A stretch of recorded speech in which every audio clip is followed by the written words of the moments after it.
রাধে রাধে, জয় হরিদাস ঠাকুর।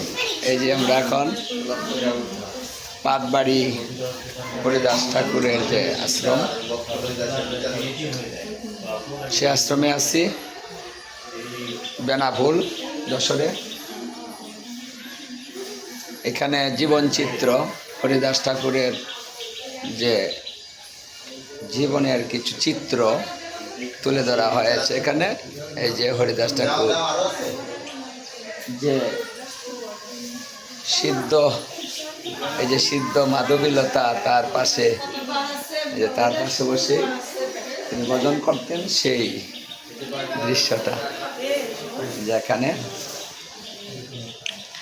এরকমভাবে জীবনচিত্র দেখানো হয়েছে অনেকটি। খুব সুন্দর পাটবাড়ি মন্দিরের আশ্রমের 3 তলায় এই ব্যবস্থা করা হয়েছে।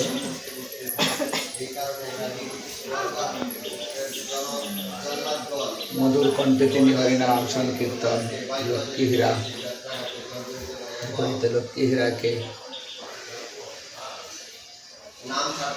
নাম, তিনি এখানে বসে এই যে নাম করতেছেন। সেই তুলসী, সেই তুলসী এসেছিল সেই হরিদাস ঠাকুরের নষ্ট করার জন্য, কিন্তু সেও কিন্তু হেরে গিয়েছিল, শিষ্যত্ব বরণ করেন। লক্ষ্মীহীরা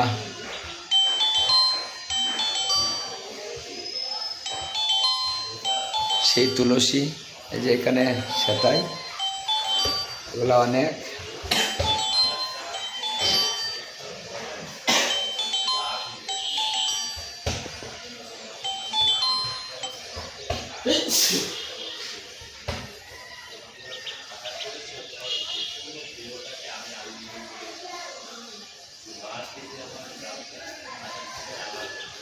গোড়াই গাজীর দরবারে বিচারের সম্মুখীন হতে হয়। এই যে হরিদাস ঠাকুর যে গোড়াই গাজী যে বিচার করেছিলেন, সেই হরিনাম করার জন্য বিচারের সম্মুখীন হয়েছিলেন, সেই দৃশ্যটা দেখানো হচ্ছে।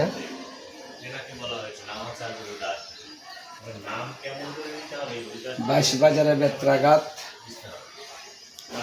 গোড়াই গাজী হরিদাসকে হরিনাম থেকে বিরত থাকতে বলেছিলেন, কিন্তু তিনি থাকেন না। সেই কারণে যে বিচার হয়েছিল, বাঁশবাজারে বেত্রাঘাত করেছিলেন, মৃত্যু পায় ভেবে সমুদ্রে নিয়ে ফেলে দিয়েছিলেন, সেখান থেকে তিনি জীবিত হয়েছিলেন, সেই দৃশ্যটা দেখানো হয়েছে বেত্রাঘাতের।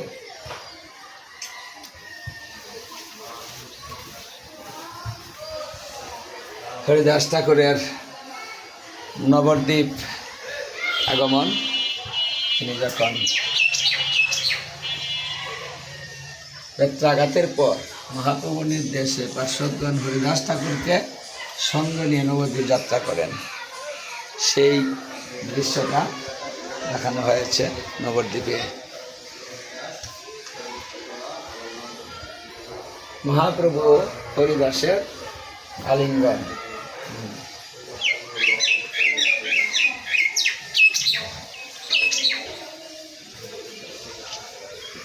দেখুন ওটা।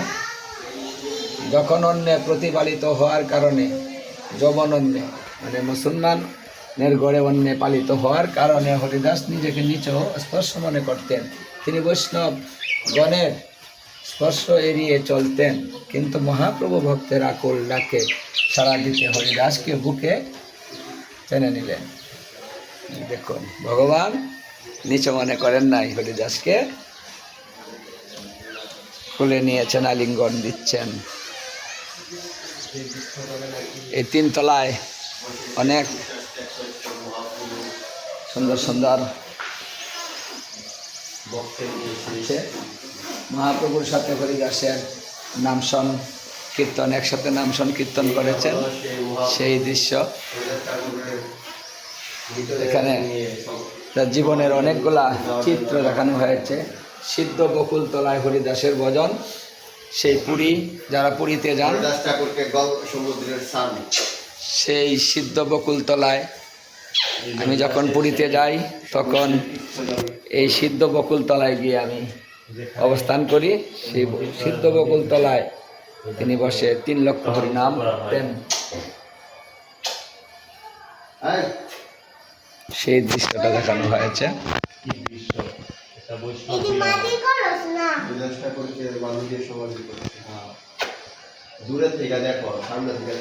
হরিদাস ঠাকুর কিভাবে মৃত্যুবরণ করেছেন, যেটা চৈতন্য চরিতামৃতে হরিদাস নির্জান লীলা, এই হরিদাস নির্জানে দেখতে পাওয়া যায় মহাপ্রভু কিভাবে তার মৃত্যুকালে তাকে ধারণ করেছিলেন, নিজের ইচ্ছায় তিনি মৃত্যুবরণ করেছিলেন। সেই দৃশ্যটা মহাপ্রভু চিরনিদ্রায় ভক্ত হরিদাস।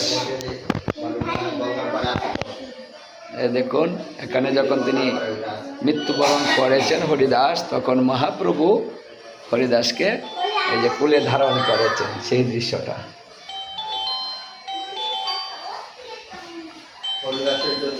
এই মহাপ্রভুর প্রতীক হরিদাসের সমুদ্র স্নান। এই যে হরিদাসকে সমুদ্রে স্নান করালেন মহাপ্রভু নিজে, সকল ভক্তগণ থেকে সেই কাজ করেছেন। এই দেখুন,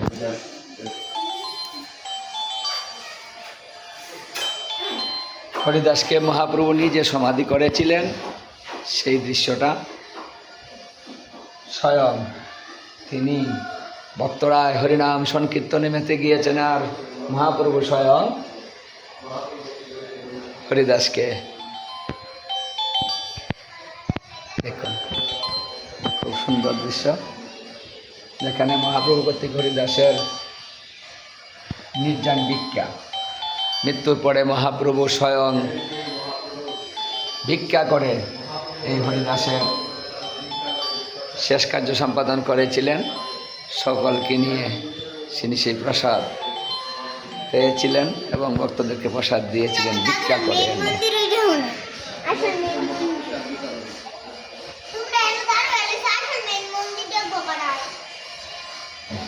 মহাপ্রভু সপার্ষদ ভুবন মঙ্গল হরিনাম সংকীর্তনরত, সেই দৃশ্য দেখুন। এখানে মিউজিকগুলা খুব সুন্দর, মিউজিয়ামগুলা।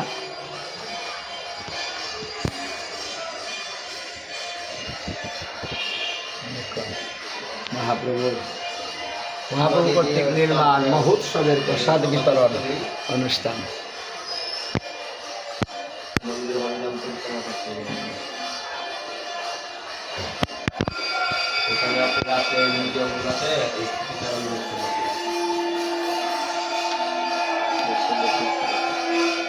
সমাধি মন্দির,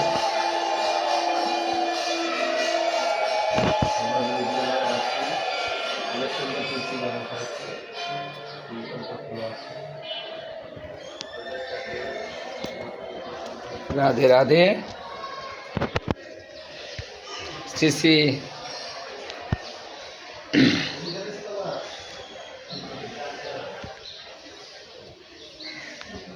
আমার মহাপ্রভু হরিদাসকে কত ভালোবাসতেন।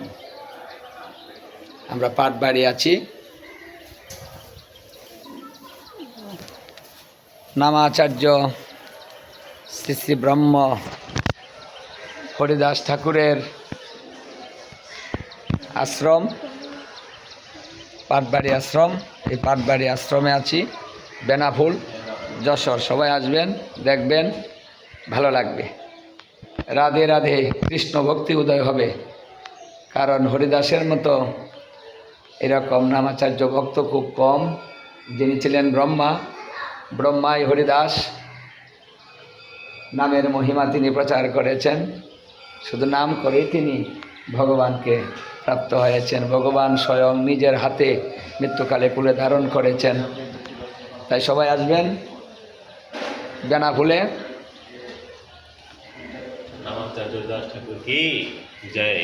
জয় জয়। নামাচার্য হরিদাস ঠাকুর কি জয়। রাধেশ্যাম, বেনাফুল, যশোর। পাটবাড়ি। রাধে রাধে।